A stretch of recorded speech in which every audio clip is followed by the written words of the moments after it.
Ya. Bienvenidas, bienvenidos a este curso de modelos y experiencias de educación intercultural bilingüe. Quisiera comenzar preguntando, a ver, cuando ustedes escuchan un modelo, ¿qué se les viene a la mente? Eh, la palabra modelo, ¿a qué les hace pensar? Cualquiera que quisiera opinar, adelante, por favor. Una imagen a seguir, un Ajá, ejemplo. sí, es como una especie de camino, ¿verdad? Eh, sí, modelo es como una forma, una manera de hacer, ¿no? Eso significa que podemos hacer educación de distintas maneras. Esto significa que no hay un solo camino, que pueden haber diversos caminos para hacer educación. Entonces, viene de modo, ¿no? Modo es una forma, ¿no? O sea, entonces, eso es lo importante. Entonces, aquí vamos a ver eh, sobre algunas maneras en que se ha hecho educación intercultural bilingüe, no solo en el Ecuador, sino a nivel continental, diríamos, ¿no? Unos dieron prioridad, diríamos, a usar las lenguas indígenas solo por un tiempito hasta que las niñas, los niños aprendan a hablar el castellano y de ahí pues ya se dejaba la lengua y se seguía todo en castellano. Ese modelo se llamó de transición, que lo veremos en el capítulo 2. Luego fue cambiando esto y después comenzaron un poquito a pensar también en que había que utilizar la lengua en los niveles siguientes, no solo en el primer grado, no solo en los primeros grados.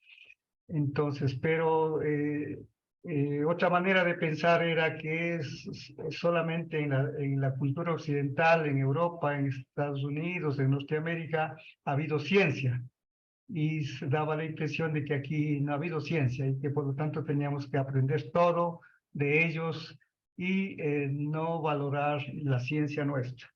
Ahora eso ya se ha superado, bueno, no se ha superado todavía en el sistema oficial de educación, siguen pensando ellos todavía con ese criterio, pero nosotros en educación bilingüe ya vemos que aquí también se ha construido ciencia, aquí también ha habido ciencia. Entonces, cuando hagamos la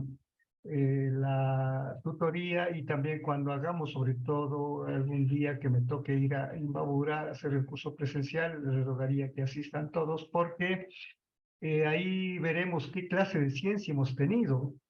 En las matemáticas, los grandes avances que tenemos para la parte pedagógica, en las ciencias naturales, en todos los campos, en todas las ciencias hemos tenido aquí pues grandes contribuciones a la humanidad, de tal manera que, solo para mencionar un caso, eh, aquí ya conocíamos muchos conocimientos que en Europa recién descubrieron en el siglo XX. Por ejemplo, en Europa, con los grandes capos Einstein, Hawking, los grandes astrofísicos, recién se dieron cuenta que el espacio y el tiempo han estado interconectados, que no ha sido que el espacio estaba separado por un lado y el tiempo por otro lado, sino que estaban interconectados. Esto, por ejemplo, nosotros ya en Quichua tenemos en la palabra pacha. La palabra pacha pues significa ambas cosas, tanto el tiempo como el espacio, o sea, no están separados. Y Buenas esto tardes, licenciado, sabíamos perdón. hace miles de años, de tal manera que nosotros hemos estado más adelantados que ellos, ¿no? Si vamos por eso es a nivel de altísima física y altísima matemática. Veremos cómo usando la Taptana podemos resolver el problema de las matemáticas. Ustedes ven que en el Ecuador se ha gastado miles de millones de dólares desde hace 25 años en traer consultores extranjeros, en traer equipos enteros para que resuelvan el problema de las matemáticas y la lectura-escritura.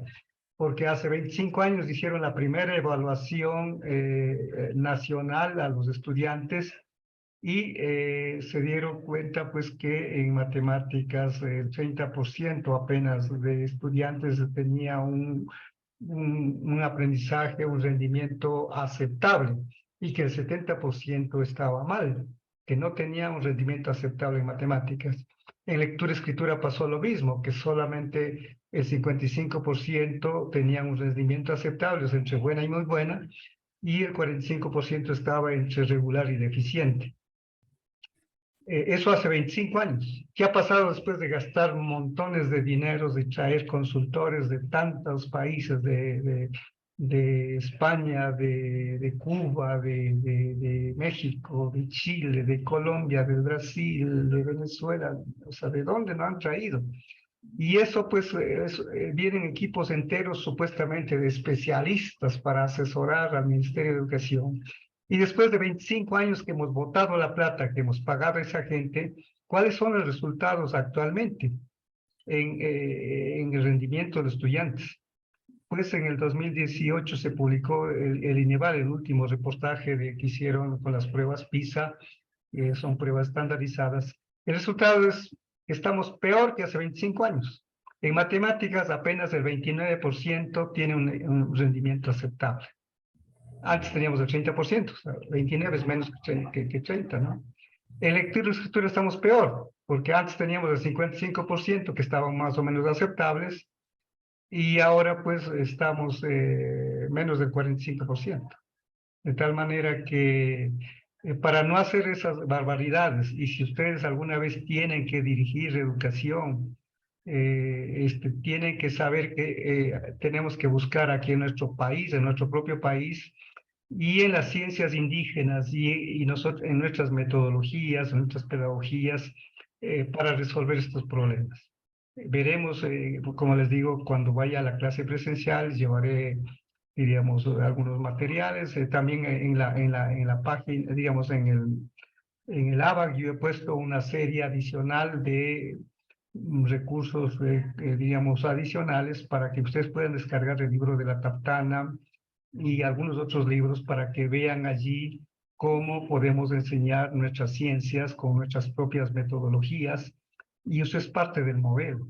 El MOSEI, pues justamente es parte de eso, ¿no? Entonces, eh, eh, con esto les quiero pues animar a que lean, diríamos, estos documentos. Estos documentos que les estoy señalando pues son aparte de los que están normalmente usados como son estos, ¿no? Por ejemplo, aquí están, tiene que participar, ver el video, esto sí, tiene que ver el video Sebastián. Ya vamos a ver en qué consiste eso, y también leer este libro de la señora Marisa González, que es una tesis que hizo, ella me entrevistó algunas veces, y pues aquí están las páginas, sobre todo, son poquitas páginas, pero tienen que leer. O sea, no es suficiente con la clase. A la clase usted tiene que venir ya leyendo los documentos. Por esta vez, como es la primera clase, o sea, seguramente no había quien les diga que vengan ya leyendo, porque a las clases tienen que venir con preguntas. Y cuando son las tutorías, pues lo que tienen que traer son preguntas, porque si ustedes no traen preguntas, entonces estamos fregados, porque ¿cómo sé yo qué es lo que quisiera saber, qué es lo que querían ampliar? Entonces, tienen que leer.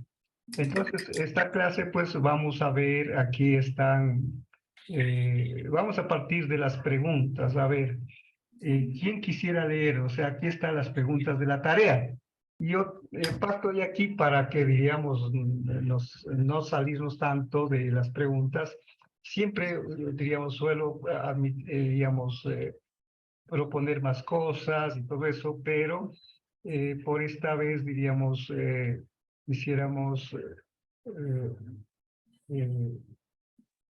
centrarnos un poco más en lo que necesitan para contestar las preguntas, pero yo de mi parte, yo soy ampliar, y por eso he puesto aquí, ustedes pueden observar la pantalla, después del examen final, están materiales adicionales.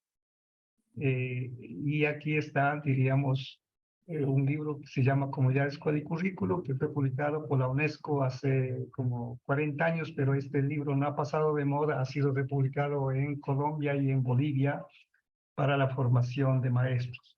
Aquí está uno sobre la historia de la educación. Más bien dicho, yo suelo escribir en el periódico En el Comercio. Ayer, por ejemplo, salió un artículo mío en la columna de las páginas centrales del Comercio. Cada 15 días más o menos he venido publicando, o el Comercio me publica, diríamos, ¿no? Para que veamos cómo en todas las culturas ha habido ciencia, y no solamente en Europa y en Estados Unidos. De paso, la palabra ciencia no significa otra cosa en latín y en griego que conocimiento. Eso nomás significa ciencia, no es gran cosa. O sea, en quichua sería yachay. O sea, ñukanchik shimipipi yachaykunatiyan, mana europeo shimikunapilla yachayka tiyashkachu. Entonces, eso es importante que ustedes vean. Y aquí también está un documento sobre historia de la educación bilingüe. Esto es para la unidad 2. Entonces, está un libro de Alberto Conejo también, pero veo que ahí como que no hay todos los datos, entonces yo les he puesto aquí estos materiales que son adicionales. Les recomiendo descarguen porque eso les va a servir también para otras materias. Aquí voy a ver si es que está subido el libro de la Taptana, sí. El libro de la Taptana está subido aquí en examen final, porque yo ya he subido también materiales para el examen final, porque ahí va a ser, aquí he puesto 2 textos. Un texto de matemáticas del 2º grado de educación básica y el libro de la Taptana para enseñar lo mismo, que es enseñar a escribir los números del 1 al 99. Y sobre eso ha de ser el examen, para que ustedes piensen. O sea, aquí no se trata de que ustedes repitan, diríamos, lo que ha dicho un autor, lo que ha dicho otro autor, no. Lo que vamos es a buscar cómo aplicar el modelo y hacer, diríamos, pequeños, grandes cambios.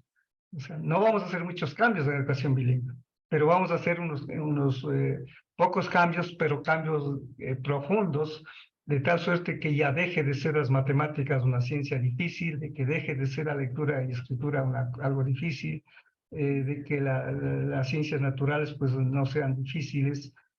Es cuestión de metodología. Y ustedes están formándose para maestros y por lo tanto tienen que manejar las metodologías, ¿no? La palabra metodología viene de odo, que significa camino en griego. Entonces, metodología no es otra cosa que el camino para enseñar. ¿Ya? Entonces, vayan preparando. Entonces, bájense estos textos, que los unos están aquí en el examen final, porque aquí, claro, en el examen final yo indicaré, digamos, qué páginas van a utilizar, ¿no? Pero sería bueno que ustedes lo vayan curioseando, ¿no? O sea, por eso les digo, importante es que lean materiales que no van a encontrar, o sea, ni siquiera para comprar. O sea, esto lo he puesto de mi cuenta, porque son publicaciones mías, diríamos, ¿no? Publicadas por la UNESCO, en este caso de esto que estén en materiales adicionales, está pues de la UNESCO, Comunidad de Escuela y Currículum. Entonces, ¿qué vamos a ver en este curso? En la primera unidad vamos a ver qué tipo de Estado-nación trataron de formar los criollos. Ya vamos a ver quiénes eran los criollos y cuyos descendientes son los mestizos actuales, ¿no? ¿Cómo pensaban ellos? ¿Qué pensaban ellos de la población indígena? ¿Qué es lo que querían hacer con nuestras culturas, con nuestras lenguas? ¿Qué querían hacer con nosotros, diríamos, ¿no? ¿Cómo pensaban que tenía que ser el Estado? Y entonces ahí Sebastián Granda, pues en el video que tienen que ver necesariamente para la tarea actual, entonces él pone que hagan la distinción entre lo que es homogeneización cultural y lo que es, diríamos, una especie de absorción, diríamos, ¿no? En la unidad 2 lo que se verá es cómo se fue poco a poco los pueblos indígenas fuimos construyendo el modelo y las experiencias educativas y cómo se institucionalizó la educación intercultural bilingüe. En la unidad 3 veremos 3 modelos de educación bilingüe, la una que es de transición, la otra que se llama de mantenimiento y desarrollo y la otra que es el de educación intercultural bilingüe, porque educación intercultural bilingüe es el último modelo, el más avanzado, digamos, ¿no? Y en la unidad 4 se verá fundamentos pedagógicos, antropológicos, etcétera, lingüísticos, que están en el MOSEIB, en el modelo de educación intercultural bilingüe. Entonces, ese es el contenido de este curso. El curso no lo he preparado yo, el curso fue preparado por Sebastián Granda, porque ustedes deben conocer que habemos dos tipos de profesores. Uno se llama el profesor autor, es el que produce el texto y también da clase. Y los que somos profesores tutores, como en mi caso para este curso, yo no soy el docente autor, el profesor autor, sino solamente soy el profesor tutor. O sea, doy la clase, pero no soy yo el que he buscado los materiales, el que he puesto las preguntas, ni nada de eso. Lo que yo hago es utilizar lo que el profesor autor ha diseñado y entonces con esto pues hacemos la clase. Entonces, si es que hasta aquí hay alguna pregunta, algún comentario, adelante. Y si no, pues para pasar a ver lo que está puesto ahí como la tarea, diríamos. Licenciado, buenas tardes. Yo tengo una pequeña pregunta. De pronto en esas unidades de pronto va a haber, o sea, de pronto algún trabajo extra para puntos o no sé, ¿usted trabaja de esa forma o no sé? Se me pregunta. Perdone, si no entiendo mal lo que dices, si va a haber actividades para ganarse puntos extras. Verán, yo soy franco y directo. Y yo trato de hacer lo mejor posible en los cursos, en las clases y las explicaciones para que hagan bien los trabajos. Si hacen bien los trabajos, pues no necesitarán de ninguna otra actividad adicional. Y de paso, hay dos observaciones que hago de entrada. La una, que yo les pido que ustedes se interesen por aprender cosas, no por las notas. Las notas, pues eso se necesita, pero eso ya si es que alguien hace las tareas, pues no tendrá problema en tener las notas. Si es que alguien viene al curso solo pensando en las notas, está equivocado. No es para usted la carrera docente. Eso no le digo a usted como compañero, digamos que hizo la pregunta, sino es en general para todos. Vayamos tomando, o sea, por ejemplo, a mí me gusta dar la clase. Me gusta dar clase, o sea, para mí es como que no fuera ni siquiera un trabajo la clase, porque disfruto dando clase. Y además ustedes me pagan. Entonces, más gusto trabajar. A veces podemos no ganar mucho, pero disfrutamos de... Bueno, en todas las profesiones debería ser así, ¿no? Por eso es que alguien escoge y decide hacer tal cosa, ¿no? Claro que en las actuales circunstancias a veces hay personas que van a hacer un trabajo que no les gustaría hacer por las circunstancias necesitan hacer.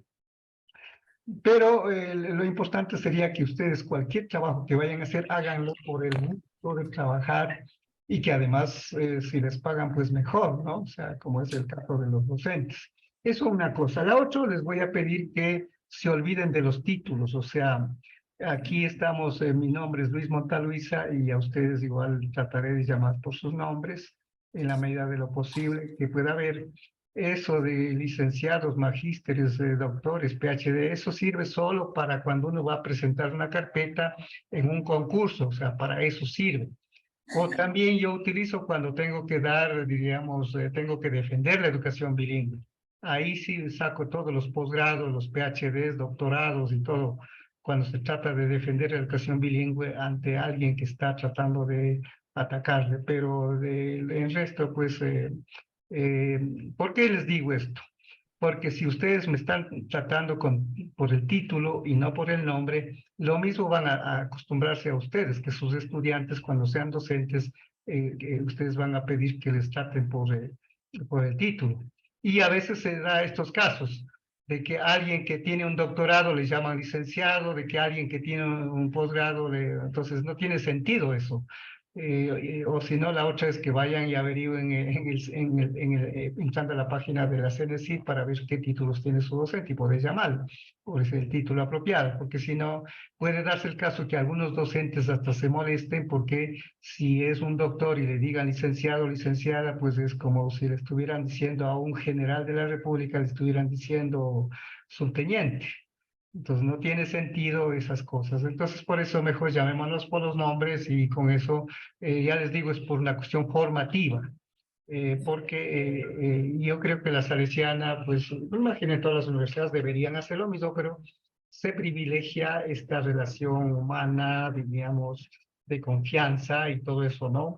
Entonces, eso sería, diríamos, para que ustedes vean. Así que pongámosle ánimo a esto y tratemos, por eso es que yo voy a, inclusive aquí a ver las preguntas con ustedes mismos para que hagan bien el trabajo, porque en algunos casos pues es más de reflexión y sobre todo para la evaluación en la rúbrica ustedes van a ver que una parte de la rúbrica dice que si es que ha hecho el trabajo con sus propias palabras. Eso es lo importante, que ustedes puedan hacer con sus propias palabras. El gran científico occidental Einstein decía que él estaba seguro de que sabe algo solamente cuando podía eso contar con sus palabras a la abuelita. La abuelita, por supuesto, que pues no sabía nada de las grandes cosas que él sabía, pero él tenía que buscar las palabras, la manera de hacerle entender a la abuelita sobre la altísima ciencia que él había descubierto. Entonces, lo mismo diría yo en general para todos. El papel de los docentes es que podamos decir con nuestras propias palabras los conocimientos, no repetir lo que ha dicho, ¿no? O sea, los textos que hay que leer, los videos que hay que escuchar, pues nos sirven para ampliar el conocimiento, pero nos toca siempre tratar de decir con nuestras propias palabras. Entonces voy a pedir si es que alguien puede leer, aquí tenemos las 4 preguntas de las tareas, ya que inclusive me están diciendo de las notas, pero aquí vamos a ver que quede bien clarito las preguntas, porque yo me he dado cuenta que hay muchos estudiantes que no hacen bien la tarea porque no han comprendido la pregunta o porque no han leído bien la pregunta. A veces hay que leer 2 o 3 veces la pregunta para ver qué mismo está pidiendo, diríamos, que se haga. Entonces, vamos, alguien que pueda colaborar leyendo, por favor, la primera pregunta. Estas son las preguntas de la primera tarea. Yo le hice. Adelante, adelante, por favor. Ya, dice, en base al video de Sebastián Granda, explique con sus propias palabras qué se entiende por homogeneización cultural y por asimilación cultural. Ponga un ejemplo sobre cada concepto. Ya, muy bien. Entonces, ¿qué es lo que estamos haciendo? ¿Qué es lo que tienen que hacer ustedes? Primero dice ahí que hay que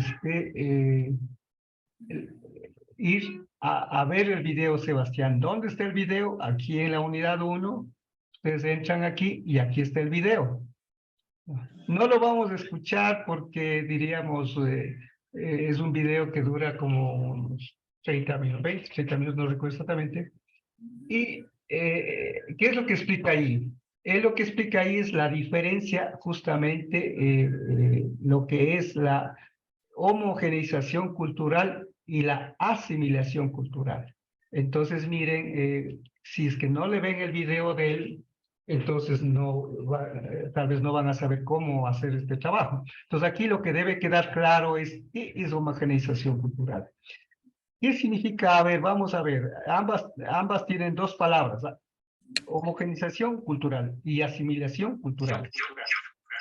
Cultural, hay un micrófono abierto, les pido solo para preguntar el micrófono, cosa que les por favor. Ya. Entonces, vamos a volver.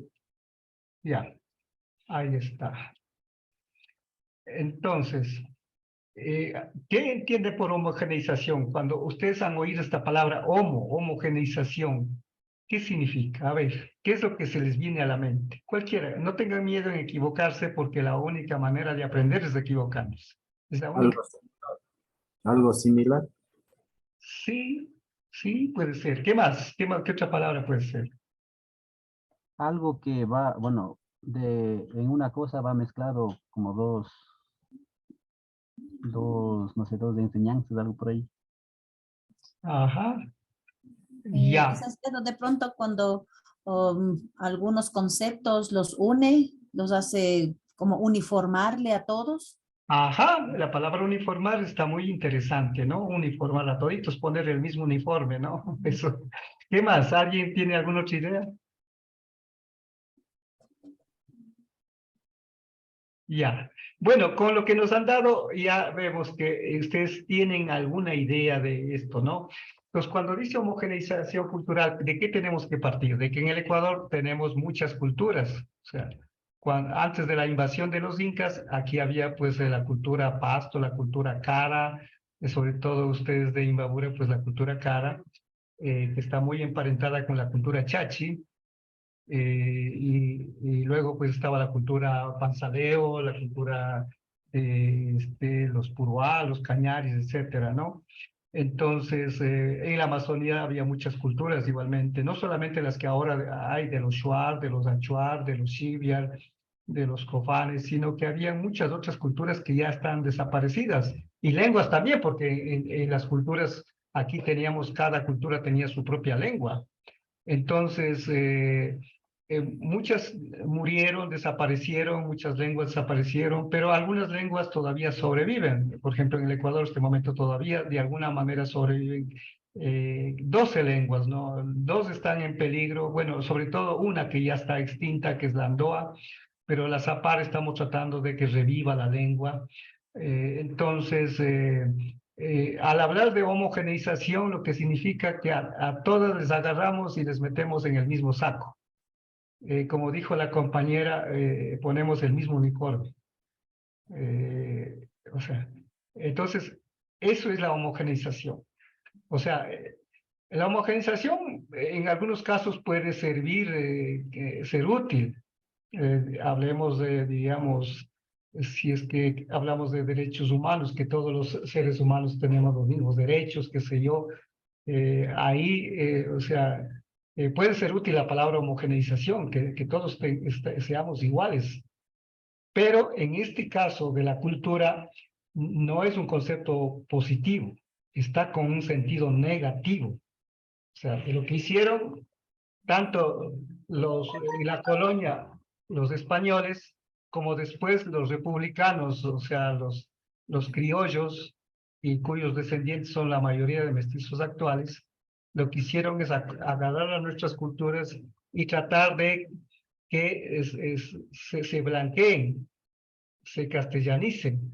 Entonces, a nivel de las lenguas dijeron, vamos a hacer una sola, pero hubiera sido bueno que digan, bueno, que todos vamos a hacer quichuas, ya, así hablen shuar, castellano, lo que sea. No, lo que ellos dijeron es, la lengua que vale es el castellano, la cultura que vale es la cultura europea, y como ellos eran descendientes de los europeos, entonces eso es lo que vale.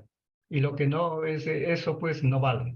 Entonces ustedes ven que no solamente fue a nivel de la educación, fue a todo nivel.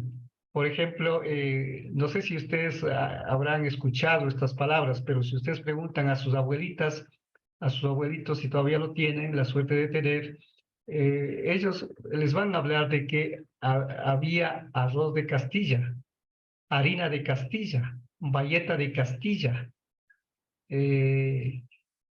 ¿Alguien de ustedes ha oído estas palabras? ¿No? Nadie. Sí, Lice, sí. Arroz de Castilla sí he escuchado. Horas de Castilla sí he escuchado. Harina de Castilla. Arroz de Castilla. ¿Han escuchado harina de Castilla? No. Sí. Sí, licenciado. Ya. ¿Qué es el arroz ¿a cuáles llaman arroz de Castilla? Porque hay muchos arroz. Hay el arroz de morocho, hay el arroz de maíz, hay el arroz de...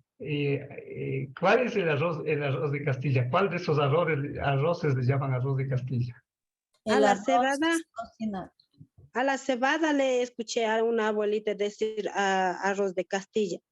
Yo le he escuchado a mi abuelita que es el arroz que normalmente se cocina, pero de esa clase misma, porque son bien finitas, picaditas, así, bien chiquitas. Ese es el arroz que compramos de la costa ahora. Eso, ajá, de esos, pero bien, bien quebraditos así, eso, para Ese es hacer de sopa. Castilla. Ujú. No es ni el de cebada, ni el de maíz, ni nada, porque ese es un arroz morenito. Ujú.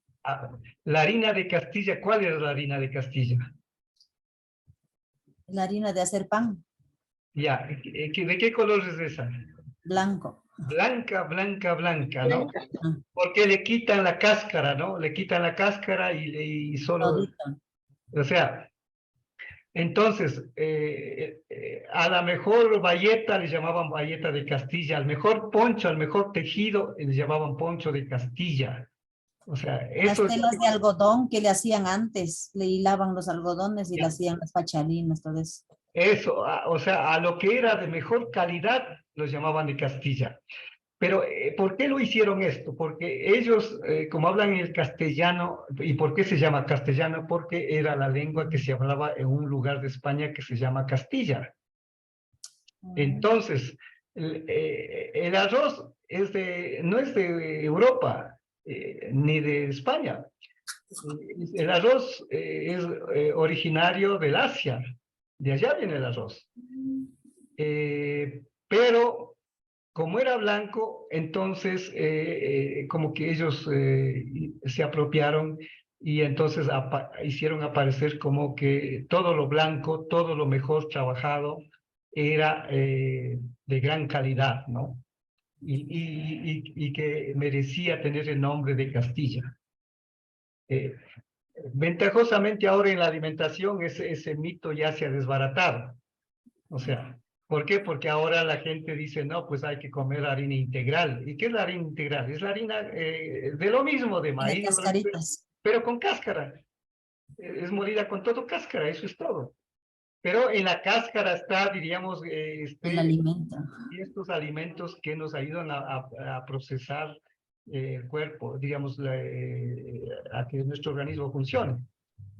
Porque si solo comemos la harina blanca, o sea, se pierden muchos de los nutrientes y solo nos quedamos con carbohidratos que a la larga inclusive podemos enfermarnos si consumimos demasiado solo eso.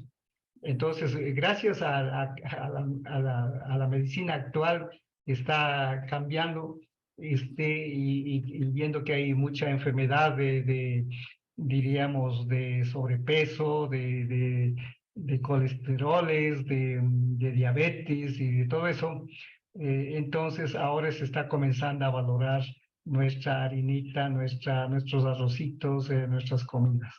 Pero hasta hace unos 40 años o cuando yo era joven,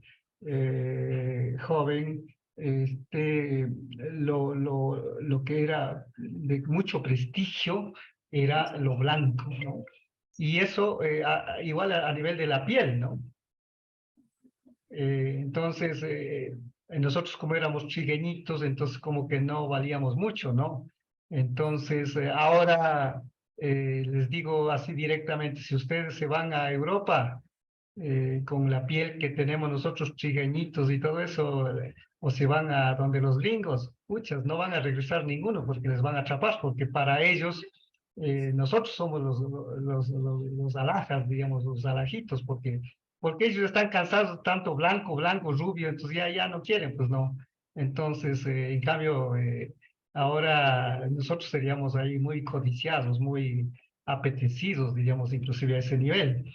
Entonces, eso es lo que pensaron, diríamos, porque estamos hablando de algo histórico, o sea, cuando el Ecuador, pues, supuestamente se independiza,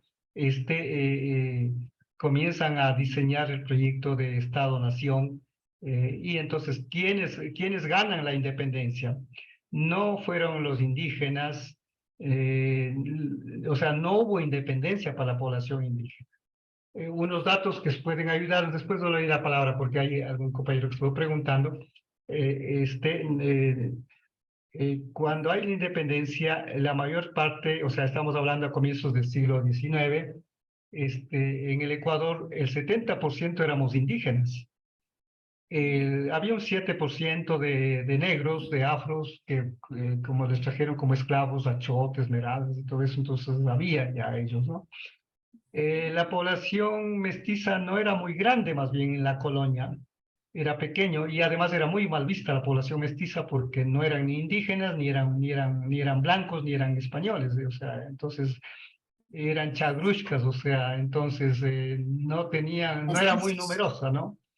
Y el resto eran pues los españoles que habían nacido en España, porque había dos clases de españoles que no se llevaban entre ellos. Eran los nacidos en España, a los que les pusieron el nombre de chapetones. Creo que de la palabra chapa, de chapar, de espiar, ¿no? O sea, eran como que estaban espiando a favor del rey. Entonces, eran españoles que habían nacido en España, de padre y madre español nacidos en España. Y había los criollos, que no eran mestizos. Los criollos eran hijos de padre y madre español, pero nacidos aquí. Y por haber nacido aquí, no tenían ciertos derechos. Entonces, la pelea se da entre españoles, entre los españoles nacidos en España y los españoles nacidos aquí. Eso nomás es la independencia. O sea, no es que los mestizos se van contra los españoles, no es lo que los indígenas se liberan, no. Los que ganan la guerra son los españoles nacidos aquí, que se llamaban criollos. Simón Bolívar, Sucre, todos esos son hijos de padre y madre español. Ya. Entonces, ¿por qué fue la pelea?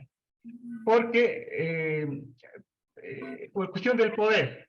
O sea, los españoles chapetones tenían el poder económico, tenían el poder político,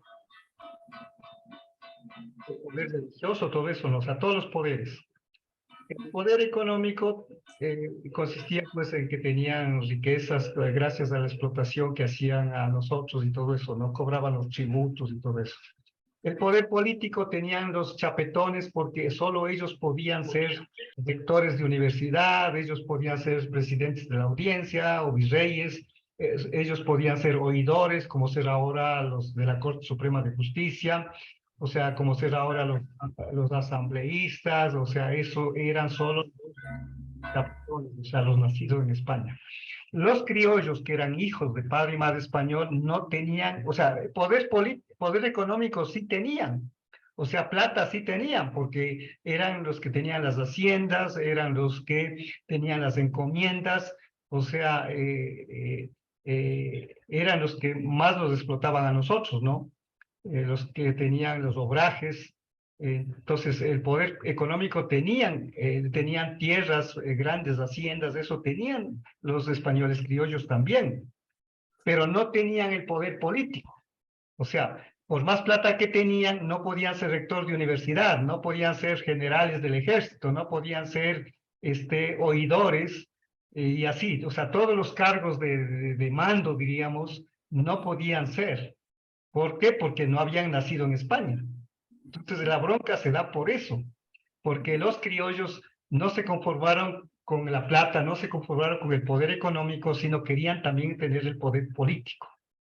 O sea, no podían ser obispos, o sea, podían ser sacerdotes, eso sí, pero no obispos, en general, diríamos, ¿no? Siempre había excepciones, que a veces algún criollo que tenía mucha plata lograba comprar cargos y lograba comprar pagando mucho dinero, pero en general no tenían acceso al poder político. Entonces la independencia es una pelea entre españoles.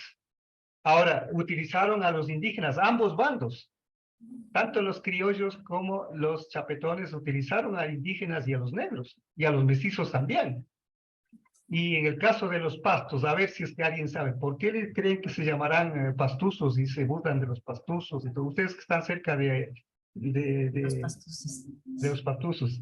¿Ustedes han oído los cachos de los pastuzos? A ver. Los cachos, sí. Los cuentos, los chistes. Los cuentos. Sí, pero la historia de ellos no. Historia no. Ya. Verán, es porque Bolívar supuestamente es el que pelea contra los españoles, ¿no? O sea, Bolívar era un criollo y entonces, por lo tanto, él no tenía el poder político, entonces tenía que pelear. Pero los pastusos pues estaban en lo que es ahora Pasto, diríamos, todo hasta Tulcán, ¿no? Entonces ellos, por un lado, no tenían tierras y por otro lado, en esos lugares estaba la Virgen de las Lajas. O sea, eran muy católicos, les habían convertido los españoles a seres católicos a los pastusos, entonces eran le querían mucho a la Virgen y todo eso, ¿no? Entonces, de eso se aprovechan los chapetones para, como los políticos, como en las elecciones, ¿no? Como estaban peleando contra los criollos, contra Bolívar y todo eso, entonces les ofrecen a los de Pasto que les van a repartir las tierras, que les van a entregar las tierras si es que les apoyan en esta guerra contra Bolívar y todos los criollos, ¿no? También dicen, bueno, que estaban muy contentos los españoles chapetones porque los pastusos eran muy católicos, querían a la Virgen y todo eso. En cambio que Bolívar, pues ellos, o sea, los criollos no eran tan partidarios de eso, ellos eran masones. Masones, pues, es un grupo que nació por Inglaterra y que es organizaciones un poco secretas, ¿no? Que estudiaban muchas cosas y entonces estos no eran tan partidarios de ciertas creencias religiosas como, digamos, eso de hacer posesiones y esas cosas, no, ellos no lo miraban bien eso. Entonces, los chapetones, ¿qué es lo que hacen? Igualito que los políticos ahora, o sea, satanizar al contrario. Entonces, los chapetones les dicen, mire, Bolívar no es creyente, no es masón, y por otro lado, nosotros si si es que nos apoyan a nosotros, ahora sí vamos a entregarles las tierras a ustedes, vamos a devolverles las tierras a ustedes. Entonces los pastusos pues se fueron con los chapetones y se pusieron en contra de Bolívar. Y entonces, ustedes entenderán, supuestamente Bolívar estaba por liberar a Colombia, el Ecuador y todos los países de los chapetones, y estos pastusos apoyando a los chapetones. Ustedes verán que no había, o sea, para el punto de vista de los criollos, pues, o sea, los pastusos estaban como locos, o sea, ¿por qué es que nosotros queremos liberarles y estos más bien se van con nosotros?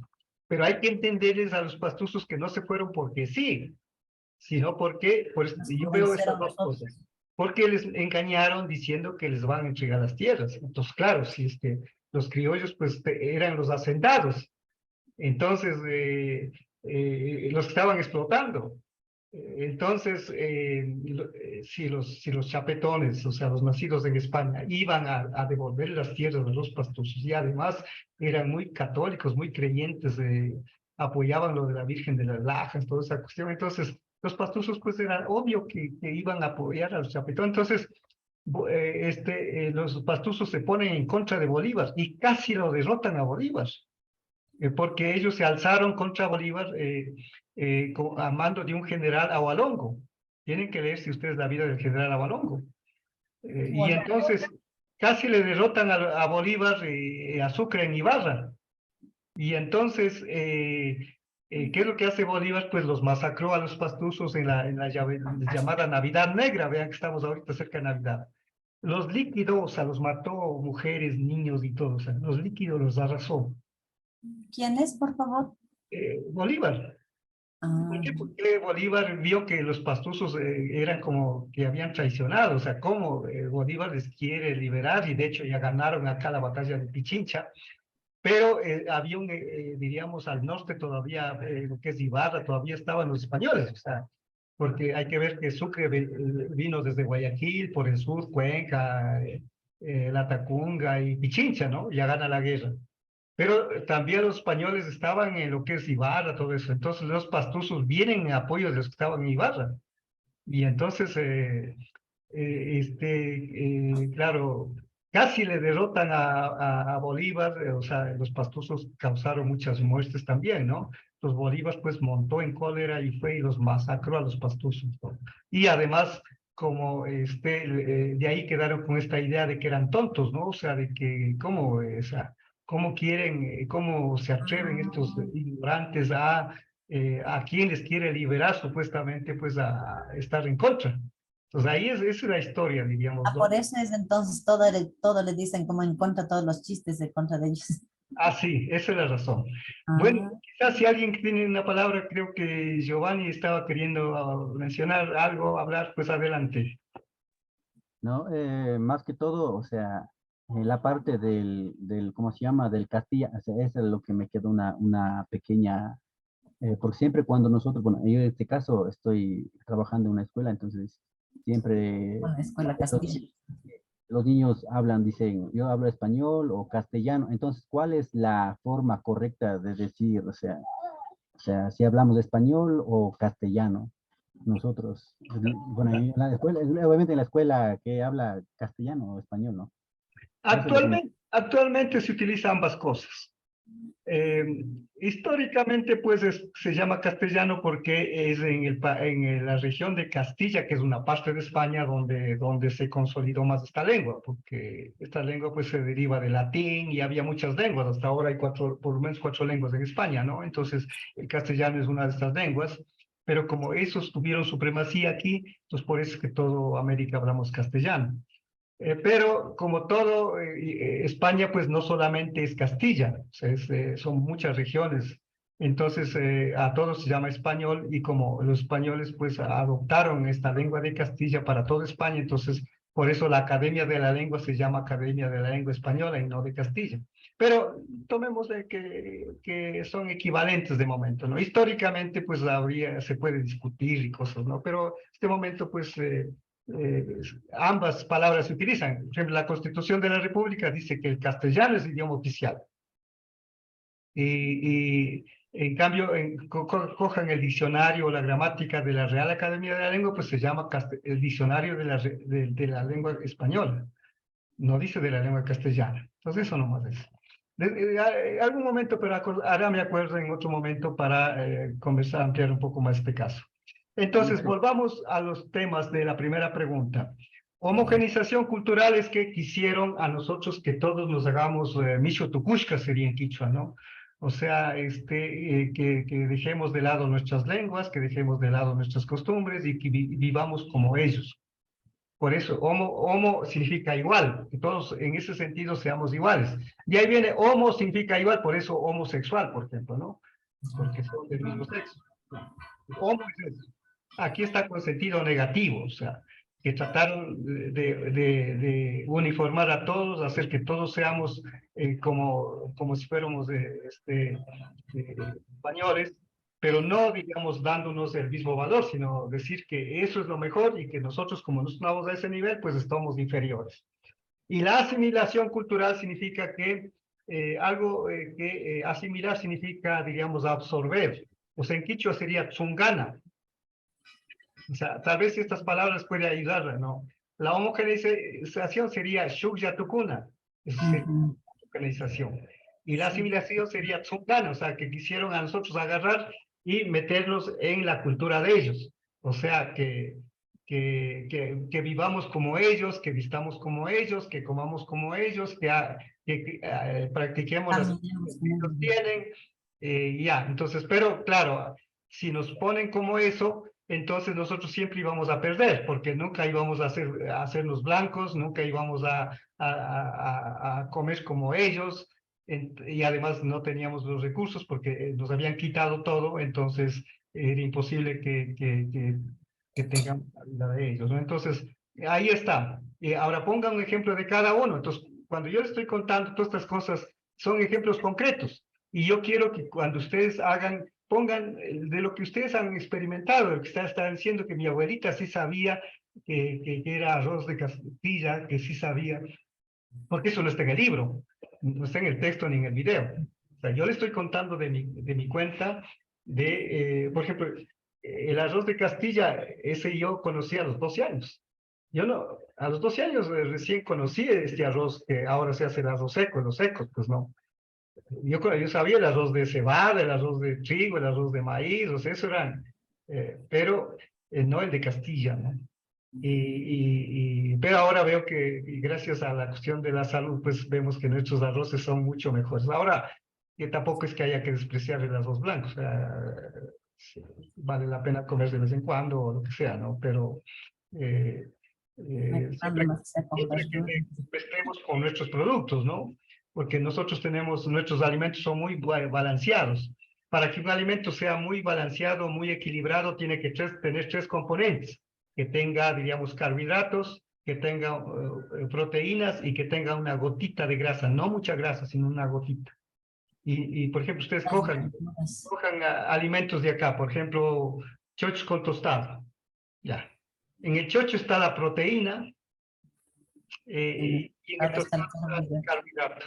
Entonces, vean, nosotros sí sabemos hacer nuestros alimentos balanceados. Cojan el mote pillo que hacen en Cuenca.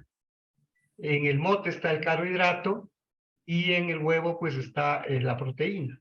Entonces, vean, y como se fríe con una gotita de aceite de grasa, pues ahí está completito. Ahora, la quinoa es un alimento que tiene las tres cosas ella solita. Así solamente cocine la quinoa y me coma, ella solita tiene esto. Entonces, vean, y nosotros somos los inventores de la papa, de la quinoa. Los europeos se han inventado aviones, carros, barcos, el internet, los chips, todo eso, ¿no? Europeos y asiáticos. Pero nosotros tenemos la quinoa y la papa. La papa no existía antes. Nuestros ingenieros agrónomos hace cientos de miles de, digamos, hace miles de años, mezclando, ingestando tubérculos amargos y raíces venenosas, lograron sacar el fruto de la papa. Así que nosotros somos grandes inventores. Entonces esa herencia tenemos que valorar. En la pandemia, vean, podíamos estar sin aviones, sin automóviles, pero no podíamos estar sin comer. Así que nosotros en la agricultura pues hemos dado largo a los europeos. Así que ustedes tienen que poner ejemplos así para, diríamos, saber cómo superar esta homogenización cultural, porque los niños van a llegar con estos prejuicios. Las personas mayores en la comunidad van a estar con estos prejuicios de que lo de los españoles, eso es bueno, lo que es extranjero es lo mejor. No, aquí está lo mejor. Ahora, perdón un ratito, me están timbrando la puerta, voy a salir un ratito, por favor. Ya, ahora que tengamos que nosotros también conocer de otras culturas, eso sí. O sea, por ejemplo, la música clásica es una música interesante. La literatura que ellos tienen es una literatura interesante. Algunas cuestiones tecnológicas que tienen el celular es útil. Pero lo que ahora queremos es pacta a pacta, o sea, entre iguales. O sea, nosotros hemos avanzado, tenemos nuestra ciencia, nuestros conocimientos, y también nosotros tenemos que aprender de otras culturas. Entonces, esa es la idea, para superar la homogenización cultural y la asimilación cultural.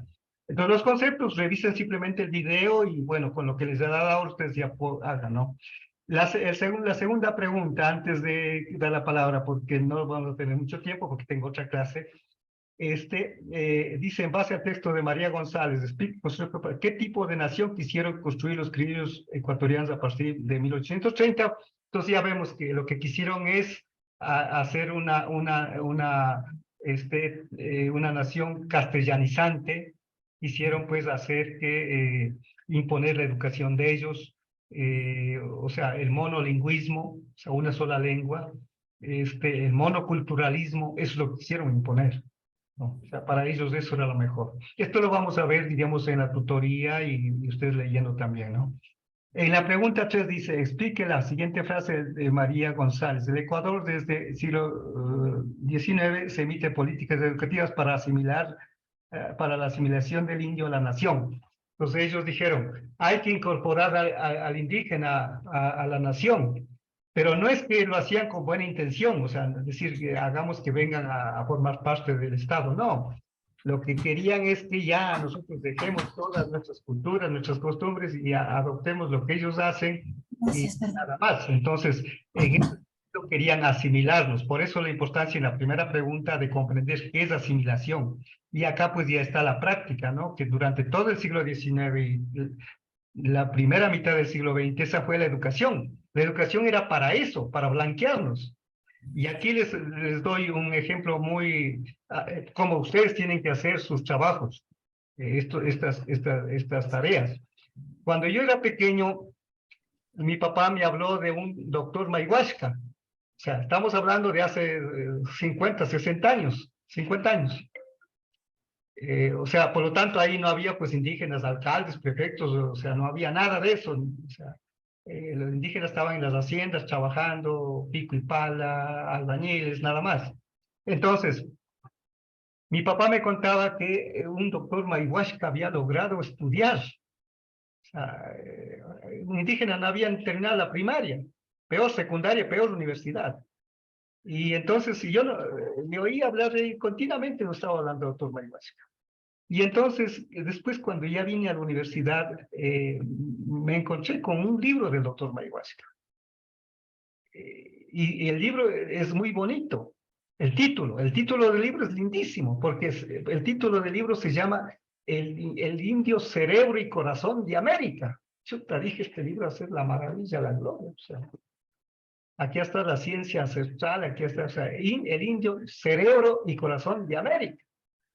Pero desgraciadamente, cuando leí el libro, lo que él proponía es que los indígenas para liberarnos, tenemos que aprender bien el castellano, o sea, castellanizarnos, ir a la escuela, pero olvidar de nuestras, o sea, vestirnos con terno y corbata, o sea, ese tipo de cosas. Y ahí me desilusioné. Pero me di cuenta que a él, o sea, no es culpa de él, sino que el sistema educativo le hicieron pensar así. No le conocí a él porque él había sido profesor del colegio americano en Quito, o sea, para que vean, él debió haber hablado inglés, me imagino, todo eso, ¿no? Lo que sí le conocí es al hijo de él. El hijo de él, pues, vive en Alemania, está casado con Alemania, es un músico de mucha fama en Europa. O sea, acá viene de vez en cuando y con él, pues, conversamos un poco, ¿no? Entonces, para que vean, claro, el hijo está plenamente consciente ahora del valor de nuestra ciencia y todo, pero el papá no, el papá ya cuando moriría, ¿no? Pero ese era el modelo de educación. Entonces ahí vamos viendo qué modelo de educación era ese. Era blanquearnos. Ese era el objetivo. ¿Ya? Entonces, ahí tienen. Y la cuarta pregunta dice en base al texto de María Isabel González, que es el mismo texto, explique 2 características de la educación impulsada por los criollos ecuatorianos para la población indígena a partir de 1830. Entonces ahí pues van a ver, García Moreno, por ejemplo, trajo a los hermanos cristianos y a las religiosas Sagrados Corazones para educar. Y puso también, creo que a algunos indígenas para que estudien. Pero el objetivo era sacar de nuestras culturas, o sea, alienarnos, enajenarnos.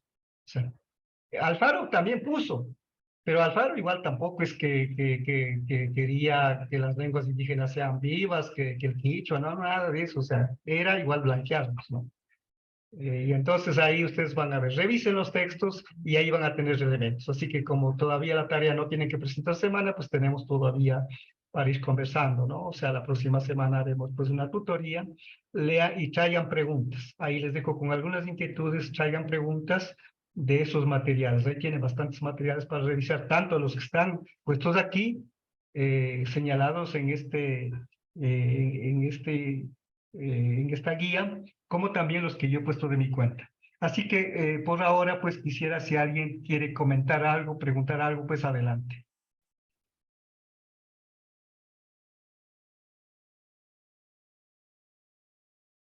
Kevin, creo que quería decir algo. Adelante. Esa de la pregunta 1, debemos hacer 2 ejemplos de los 2 conceptos, ¿verdad? Sí, aunque solo pusieran uno, pero de cada uno, pero que lo hagan como yo acabo de poner, vean.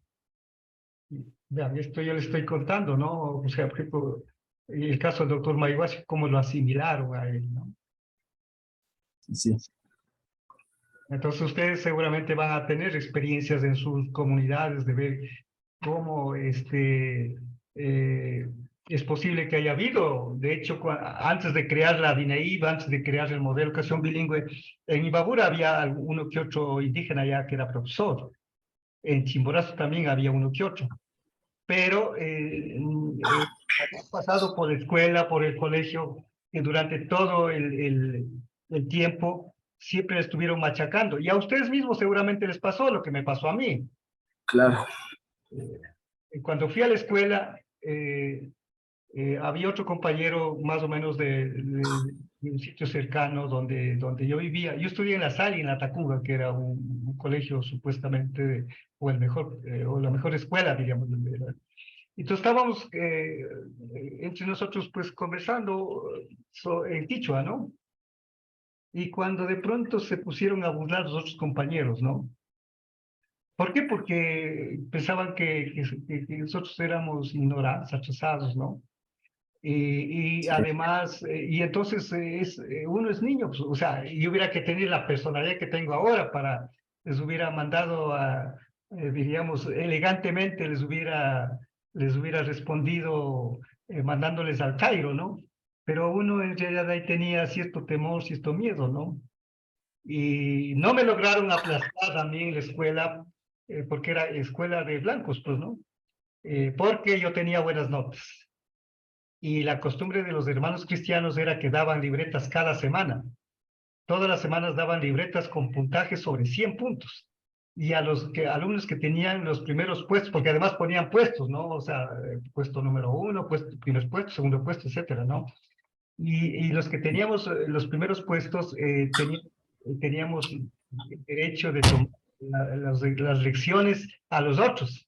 Entonces mis compañeros de la Tacunga, que ahora me están llamando para reunirme, para qué sé yo, celebrar, no sé qué, porque muchos de ellos han llegado a ser generales de la República y todo eso. Ahora ya están jubilados, diríamos. Entonces quieren volver a reunirse conmigo, porque diríamos, se acuerdan de eso, que yo les tomaba las lecciones y todo, ¿no?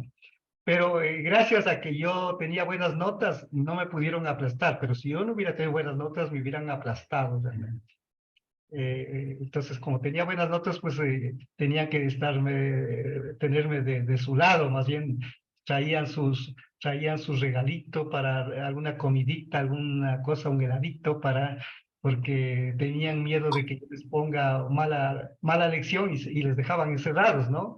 Porque ese era el castigo para los que no había dado buena lección. Así que ahí les cuento, vean, esta es la manera de que ustedes tienen que hacer la tarea. O sea, contando sus experiencias, o sea, cómo experimentaron esto de la asimilación, esto de la homogeneización, o sea, eso. Así que no tienen que inventarse, ni tampoco con palabras muy generales, decir, bueno, es que la asimilación es esto. O sea, hay que poner el concepto, pero el ejemplo o sea, yo voy a valorar más el ejemplo.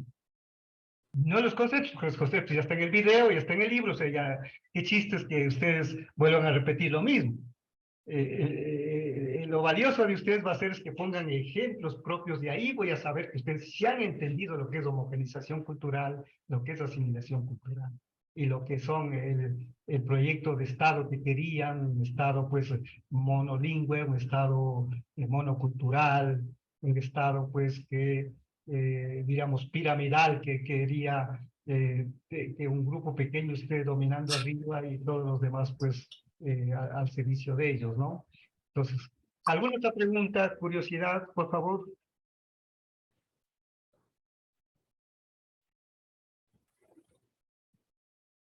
No, Luis, gracias. Cualquier cosa que quisieran comentar, lo que sea, ¿no?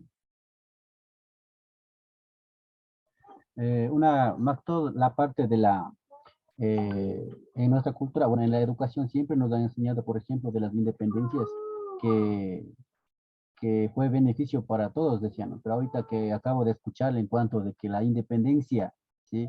Nunca benefició ni a los negros ni a los indígenas, entonces yo creo que esa parte también a nosotros es como homogenizar, homogenizar. Entonces, ¿por qué? Porque nosotros, obviamente, supuestamente nosotros sentimos beneficiados de esa supuesta independencia que hubo aquí en América, pero a la vez nosotros sabemos que nuestro pueblo nunca, hasta ahora se puede decir en cierta forma, tenemos prohibiciones, limitaciones para poder llegar a algo grande, ¿no? Entonces yo creo que eso también, bueno, yo estaba pensando colocar en la parte de la tarea, ¿no? Como homogenicis.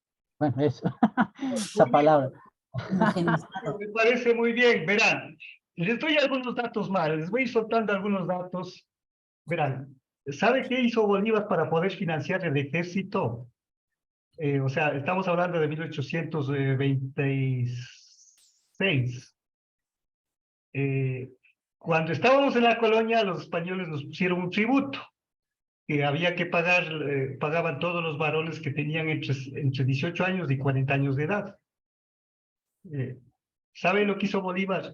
Volvió a poner ese tributo para los indígenas, pero no solamente que paguen hasta los 40 años, sino hasta los 50 años. Está el decreto de Bolívar, ahorita, digamos, ya por el tiempo nos va a poder mostrar el decreto.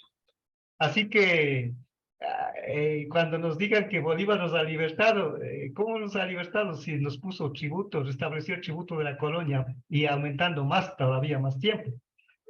Ahora, les doy otro dato. En 1832, más o menos, el presupuesto del Estado era de 500.000 pesos. En este momento, el presupuesto del Estado ecuatoriano está por los 30.000 millones. Eso es como lo que maneja el Estado, ¿no? De ahí, ahí está una parte para la educación, para la salud, para los salarios, qué sé yo, ¿no? Y también para pagar a todos los burócratas y todo eso, ¿no? En 1830 el presupuesto era de $500.000. Perdón, 500.000 pesos, porque ahí no había Sucre todavía. Sucre vino mucho después. Todo era en pesos, ¿no? Entonces, y de los 500.000 pesos, el impuesto que puso Bolívar, o sea, con el impuesto que puso Bolívar, ¿sabe cuánto recaudaban? 200.000 pesos. O sea, 40% del presupuesto del Estado financiábamos nosotros, pagando este tributo que puso Bolívar. Ahora, ese no era el único impuesto que pagábamos. Pagábamos unos impuestos indirectos. Por ejemplo, el trago, todas esas cosas estaba con un impuesto altísimo. Hasta ahora hay impuestos para eso, para las bebidas alcohólicas, ¿no? La cerveza, el trago, todo eso. Entonces, nosotros teníamos que comprar gran cantidad de trago. ¿Para qué? Porque nos hacían hacer las llamadas fiestas. Hasta hace unos pocos años se tenía que en cada familia hacer fiestas religiosas o fiestas de cualquier tipo, ¿no? Éramos obligados a hacer con el sistema de priostazgos. No sé si también en las comunidades de ustedes hay eso, pero en mi comunidad hasta hace unos años había eso, ¿no? Y teníamos que pasar, cada familia tenía que pasar. Y entonces ahí, para hacer esas fiestas, teníamos que comprar grandes cantidades de trago, de esas bebidas. Y ahí, como eso estaba grabado con un impuesto altísimo, teníamos que pagar un tributo indirecto, porque no era directo, sino indirecto, ¿sabes? Porque pagábamos al momento de comprar, ¿no? Es como ahora el IVA, pero con la diferencia de que eso era más que el IVA, o sea, más alto que el 12%.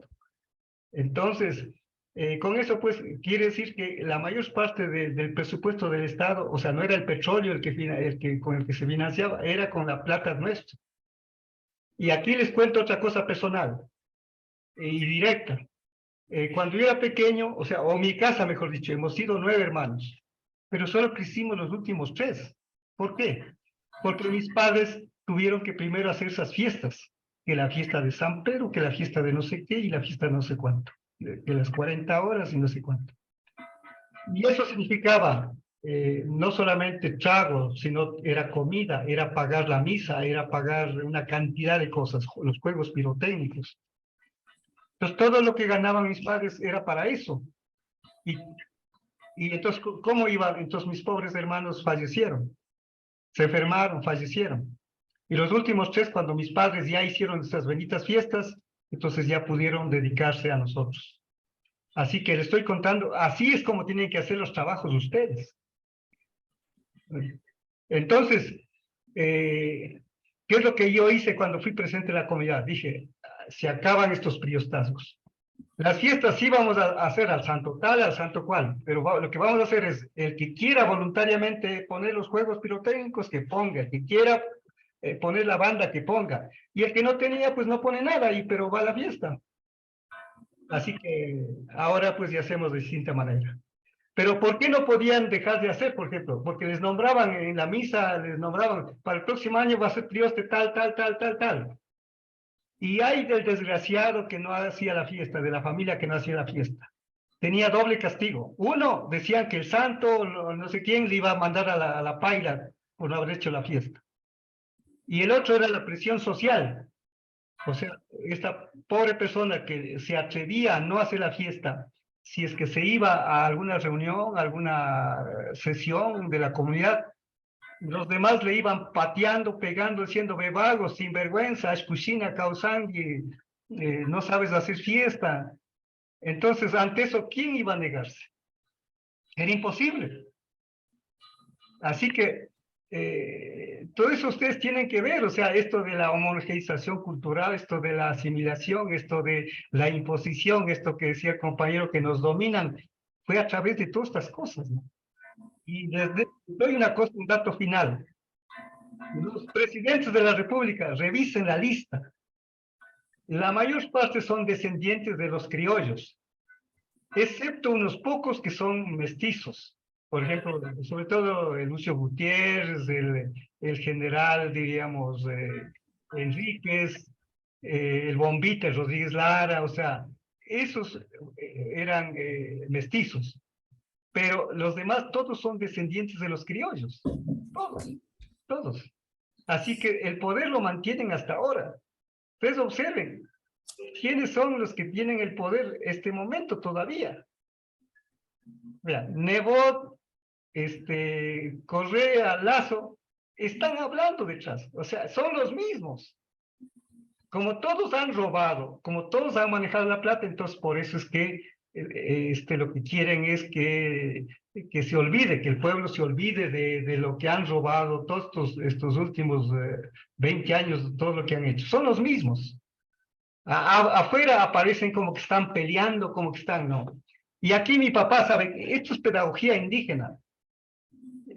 Con esto quizás vamos a terminar. Mi papá me contaba que en una comunidad se habían peleado a muerte dos familias. Se habían bronqueado a muerte. Entonces, como se pelearon, cada uno fue a buscar al mejor abogado de la ciudad para ganar el juicio al otro y meterle en la cárcel. Y pasaron años peleando. Entonces habían vendido los terrenos, los animales, toda esa cuestión. Hasta que un buen día, uno de ellos ya cansado, ya no tenía plata, va donde el abogado para decir, vea, ya, ¿cómo estará el juicio? Ya gasto, ya no tengo. Entonces le dice, no, sí vamos a ganar nosotros. ¿Por qué? Porque cuando había las audiencias, me contaba mi papá que cuando había las audiencias, el careo, los abogados, o sea, se estaban sacando la chompa para ya pegarle al otro abogado, o sea, para defender supuestamente al cliente. Entonces los compañeros, los pelearingos, creímos en eso. Y total es que ya cuando salía el compañero preguntando cómo está el juicio, dice, es que ya vamos a ganar, ya mismo le vamos a meter unos cuantos años en la cárcel a este tal y cual, etcétera, ¿no? A tu enemigo.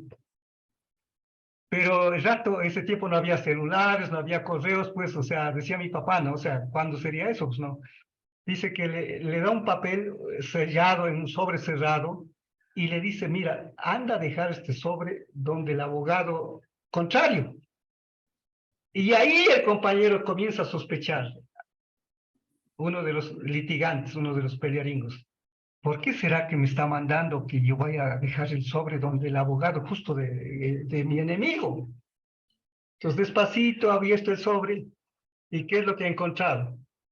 Ahí había un mensaje escrito en el papel que les decía un abogado al otro abogado, pana, hemos encontrado dos buenos borregos, así que sigámosles pelando, sigámosles explotando. Y ahí dice que mi papá me decía que ese rato el compañero cogió ese papel y fue a buscarle a su archienemigo, a su enemigo número uno, al que le quería meter en la cárcel. Le fue a buscar y le dijo, mire hermano lo que nos han hecho, así que vamos a tomarnos un trago y aquí se acaba la pelea. Eso es lo que hacen los políticos ahora. O sea, ustedes véanles ahí, observen, de izquierda, de derecha, son los mismos. Son los mismos. Y la gente creída que hace de izquierda, que hace no. ambos buscando Estados Unidos, Europa para ir a refugiarse allá después de que han robado. Así que aquí les dejo, compañeros, con algunas inquietudes para que estudien ya la historia de otra manera. Esto no está en los libros, así que por eso es mi papel, el papel del docente es ampliar lo que está en los libros, ¿no? Con esto, si no hay ninguna pregunta, pues vamos a terminar aquí. Les agradezco y espero pues comiencen a pensar en las preguntas y hagan el trabajo. Ahora, ¿cuándo son las clases presenciales? Disculpe. Las clases presenciales son cada 15 días, ¿no? O sea, después de 15 tendríamos. Ahora, las tutorías presenciales, esas según el calendario que les han de haber pasado, ¿no? Que tendré que ir a Otavalo un par de veces, ¿no? 2 veces durante el curso, y entonces ahí nos veremos, ¿no? Ahí hablaremos más de ciencia indígena, de la Taptana y las ciencias ancestrales, todo eso, ¿no? Y las tutorías, pues, se hace cada semana, o sea, pero a las tutorías normalmente lo que se hace, se pone el link allí, que le pondré en el WhatsApp también, si es que puedo, y entonces ahí lo que tienen que ustedes traer es preguntas. O sea, no es una clase tanto como ahora, pero son preguntas, ¿no? Eso, así que, Yupachani, Mashikuna, Shamuk Semana Kama. Ay, Shunguy.